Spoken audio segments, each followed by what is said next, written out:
Oi, bom dia, boa tarde, boa noite para quem quiser estar vendo esse vídeo, né? Esse vídeo eu vou falar um pouco sobre análise combinatória. Inicialmente, o que é análise combinatória? A análise combinatória, ela vem de análise, vem de observar, e combinatória de combinação. Então, é uma observação de combinações. É a gente fazer esse agrupamento, essa junção de combinações, né? O observamento, né, das combinações, e a gente saber quais são todas essas possibilidades, todos esses agrupamentos. Então, inicialmente, tem essa parte da análise combinatória. Então, o que seria uma análise combinatória? Como eu falei, é a observação da combinação. Então, a análise combinatória é a parte da matemática que estuda métodos e técnicas que permitem resolver problemas relacionados com contagem. Então, aquelas questões que são relacionadas com a gente contar, para a gente ver, para a gente pensar direitinho. Isso é um tipo de análise combinatória, como eu falo a vocês. Observar as combinações. A gente resolver qualquer tipo de situação por contagem, por multiplicação. Por isso que o primeiro conceito que a gente vê em análise combinatória é o princípio fundamentado da contagem, que também pode ser chamado de princípio multiplicativo. Esse princípio multiplicativo, como o próprio nome já diz, eu vou pegar a multiplicação, multiplicar tudo que é abordado na questão. E multiplica-se o número de opções entre as escolhas que lhe são apresentadas. Então, o princípio fundamental da contagem é você pegar todas as opções que é dado nas determinadas questões, na determinada questão, e multiplicar as escolhas. Isso, vezes isso, vezes isso. Existem duas maneiras de você calcular esse princípio fundamental da contagem. Ou pela multiplicação, ou por um diagrama que você desenha e depois vai contando um por um. Então, um exemplo, para vocês entenderem melhor. Uma lanchonete vende uma promoção de lanche a um preço único. Esse lanche ele é constituído de sanduíche, bebida e sobremesa. No sanduíche, ele é dada 3 opções. Na bebida, 2 opções. E na sobremesa, 4 opções. Então, ele quer saber na questão quais são as opções oferecidas ao total, né? De quantas maneiras esse cliente ele pode escolher o seu lanche. Então, se esse lanche é constituído por 3 sanduíches, 2 bebidas e 4 sobremesas, qual é a possibilidade, quantas maneiras esse cliente tem de escolher o seu lanche? Como a gente está tratando de princípio multiplicativo, é só multiplicar. 3 vezes 2 vezes 4, tá? Que é,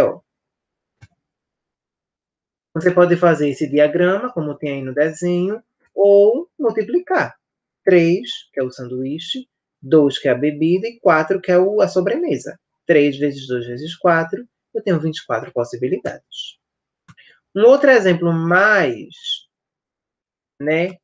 assim, matemático, aí eu tenho 2, 3, 4, 7, 8 e 9. Eu tenho 6 algarismos. Ele quer saber quantos números naturais de 3 algarismos eu posso representar.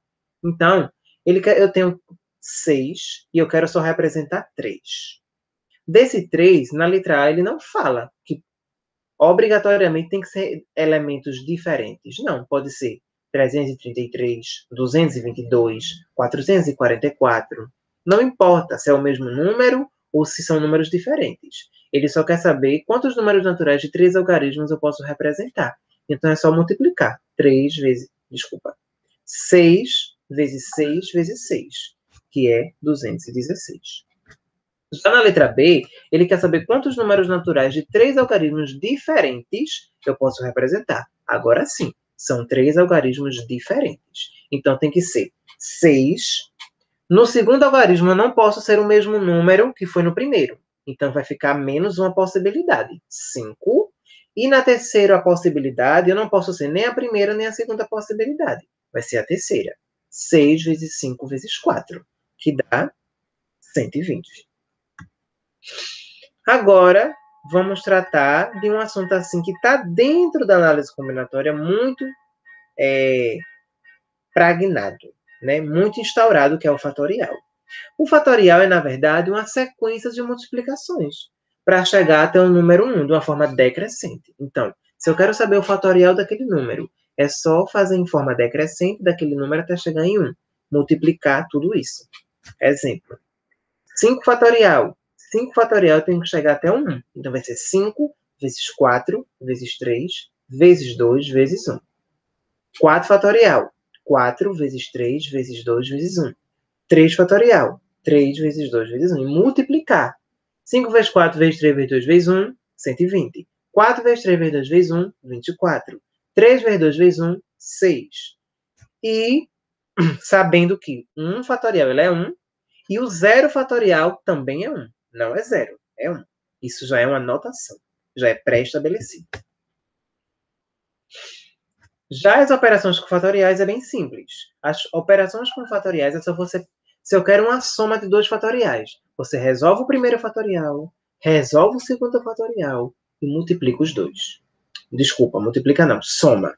Mas também pode ser uma subtração, uma multiplicação ou uma divisão. Na soma, por exemplo, 4 fatorial mais 3 fatorial. Só você resolver o 4 fatorial, que vai dar um resultado, o 3 fatorial, que vai dar outro resultado, e somar o resultado dos dois separados. 4 fatorial vai dar 24, 3 fatorial dá 6. 24 mais 6, 30. A mesma coisa na subtração, vai resolver o 6 fatorial, 6 vezes 5 vezes 4 vezes 3 vezes 2 vezes 1, que é 720, e subtrair do 4 fatorial, que a gente viu na questão anterior, que é 24.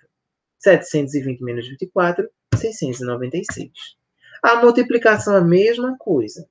0 fatorial, que é 1, multiplicado por 5 fatorial. 5 fatorial é 5 vezes 4 vezes 3 vezes 2 vezes 1, que dá 120. 1 vezes 120, 120. A divisão existem duas maneiras. Dessa maneira que eu estou falando, né? Nesse caso, 6 e 4 fatorial.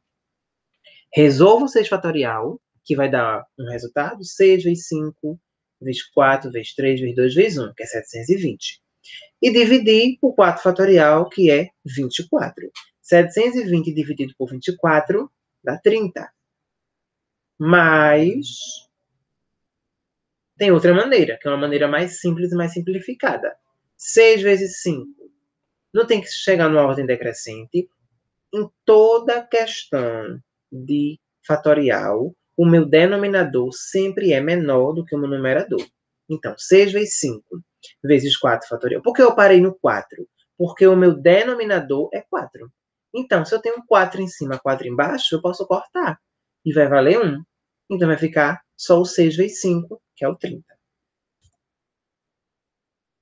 Agora, vendo essa parte, depois de ter visto o que é um princípio multiplicativo, depois de ter visto o que é um fatorial, vamos ao que interessa.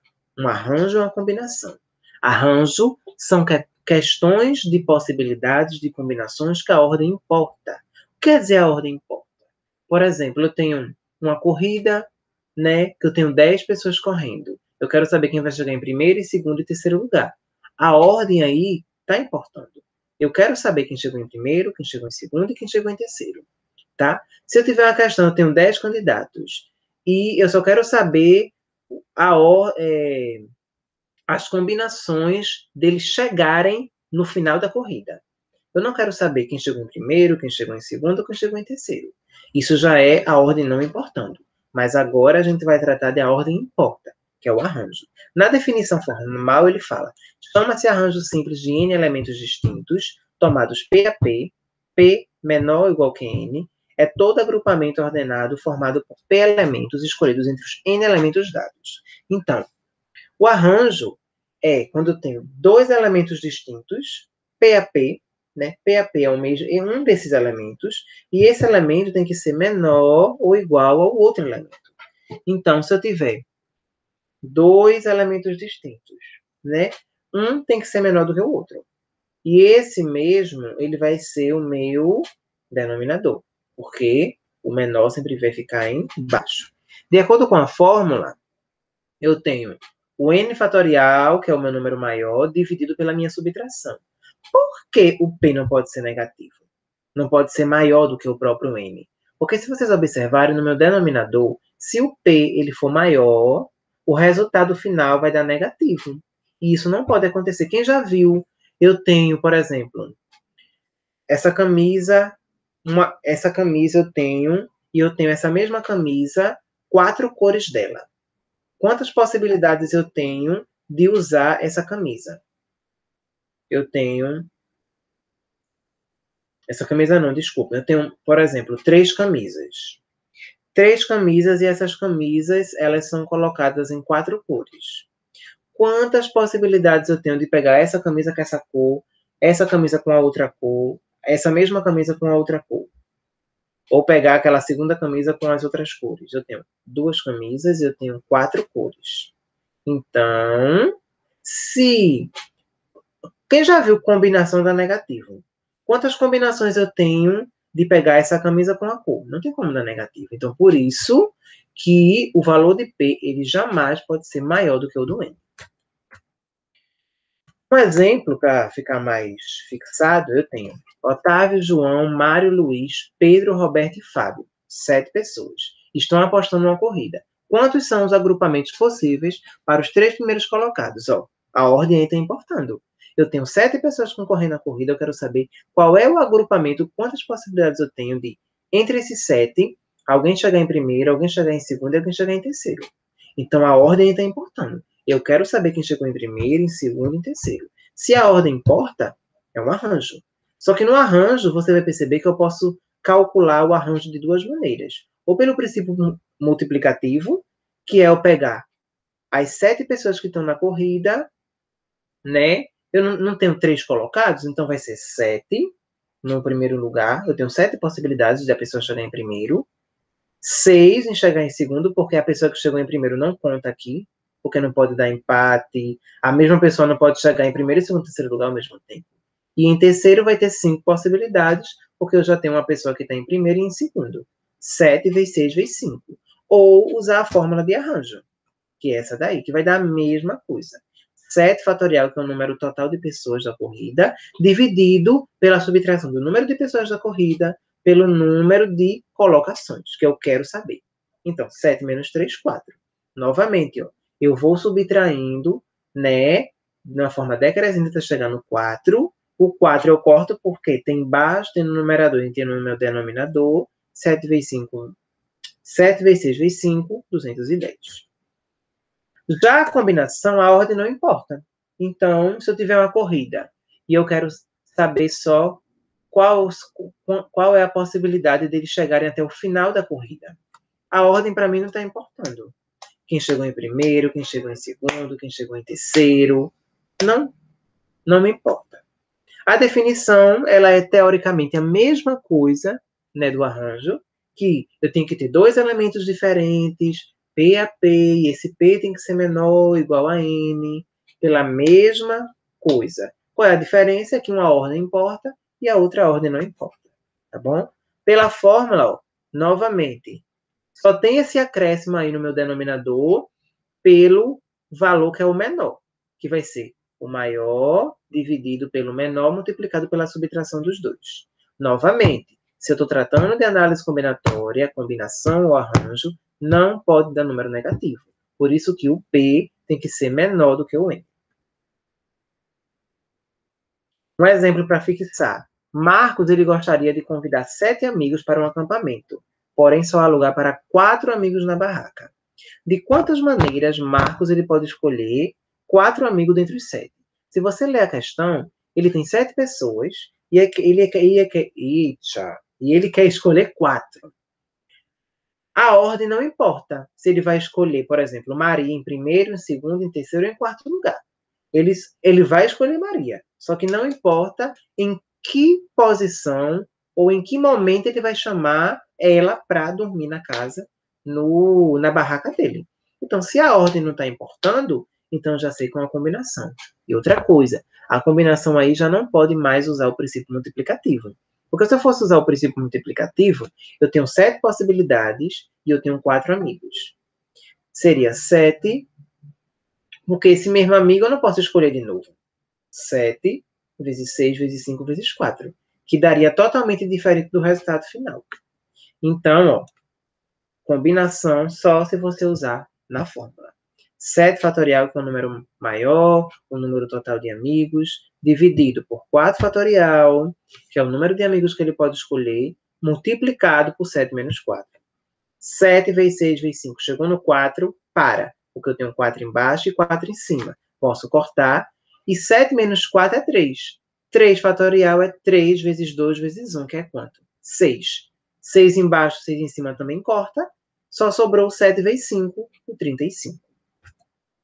E para concluir, eu vou responder alguns exercícios relacionados ao princípio multiplicativo. 5 exercícios bem simples e básicos. Vejam, uma loja de roupas femininas vende 4 modelos de calças. Só que cada calça pode ter uma das 4 cores. Desculpa, uma dessas 3 cores. Preto, marrom, azul. Quantas opções de escolha terá uma consumidora interessada em comprar uma calça nessa loja? Essa calça, eu posso ter, tenho 3 maneiras. 3 cores. Na outra calça eu tenho mais 3 cores. Na outra mais 3 e na outra mais 3. Então, como é o princípio multiplicativo, é só você multiplicar o número de calças pelo número de cores. 4 vezes 3, 12. Já essa com algarismo. Mesma coisa daquele exemplo que a gente viu antes. Aí, novamente, eu tenho 6 algarismos e eu quero saber quantos números naturais de 4 algarismos eu posso ser apresentado. Novamente, ó. Só que agora são 4 algarismos. Então, eu tenho 6 vezes 6 vezes 6 vezes 6. Por que tudo vezes 6? Porque ele não fala na questão que os elementos dos algarismos têm que ser diferentes. Podem ser iguais ou podem ser diferentes. Então, 6 vezes 6 vezes 6 vezes 6, 1296. Já a letra B, ele quer saber os 4 algarismos, só que distintos. Se é distintos, o mesmo algarismo que é aqui não pode ser aqui, não pode ser aqui, e os mesmos que já tiverem aqui não pode ser aqui. Então, vai ser 6 vezes 5 vezes 4 vezes 3, que dá 360. Na terceira questão, o que é que ele diz? 10 atletas disputam uma corrida. De quantas maneiras diferentes pode ocorrer a classificação dos 3 primeiros colocados? Então, como é um princípio multiplicativo aí, né? Então, se eu tenho 10 possibilidades, ele quer saber, dentre esses 10, se você fosse dizer se era um arranjo ou uma combinação, isso seria um arranjo, porque eu tenho 10 atletas e eu quero saber de quantas maneiras pode ocorrer a classificação dos 3 primeiros lugares. Então, no primeiro lugar, eu tenho 10 possibilidades. E não pode haver empate. Se não pode haver empate, a mesma pessoa que chegou aqui não pode vir outra pessoa e chegar junto com ele. Isso. E, consequentemente, no segundo lugar, essa pessoa que está aqui não pode chegar aqui. Então, 10 vezes 9. E o terceiro lugar vai ser menos esses dois aqui, que é 8. Então, 10 vezes 9 vezes 8, que dá 720. Na quarta questão, ele fala: 2 linhas de ônibus ligam as cidades A e B e 3 linhas ligam as cidades B e C. Bom, eu tenho 2 linhas de ônibus, né? Eu tenho 3 cidades, A, B e C. 2 linhas ligam A a B e 3 linhas ligam B a C. Ele quer saber na letra A de quantos trajetos diferentes um usuário ele pode escolher de eu ir de A para C passando por B. Como é o princípio multiplicativo, eu já sei que eu vou pegar o número de possibilidades de eu chego de A até B, que é 2 possibilidades, e multiplicar pelo número de possibilidades que eu vou de B até C, que são 3. 2 vezes 3, 6. Lá na letra B, ele quer saber de quantos caminhos diferentes um usuário ele pode escolher para fazer o trajeto de ida e volta de A até C, passando por B na ida e passando por B na volta, sem usar na volta a mesma linha. Então, ele quer saber, eu vou de A até C, indo e voltando. Só que se eu ir por essa linha, eu não posso voltar pela mesma. Tem que ser indo por uma e voltando por outra. Então, por isso que eu vou pegar as 6 possibilidades indo e vai ser o dobro de possibilidades quando eu volto. Então, 6 mais 2, 6 mais 6, 12. Ou 6 vezes 2. E na última questão, eu tenho um shopping center, possui 4 portas de entrada para o andar térreo, 5 escadas e 3 elevadores. Ele quer saber de quantas maneiras diferentes uma pessoa partindo de fora, quando entra no shopping, ele pode atingir o segundo pavimento usando todos esses acessos. Então, eu tenho 4 portas, eu tenho 5 escadas e eu tenho 3 elevadores. Se é princípio multiplicativo, eu já sei que eu vou multiplicar todas essas possibilidades. 4 vezes 5 vezes 3, que dá 60. Então, é isso. Concluímos. Deixa eu só parar a gravação. Pronto.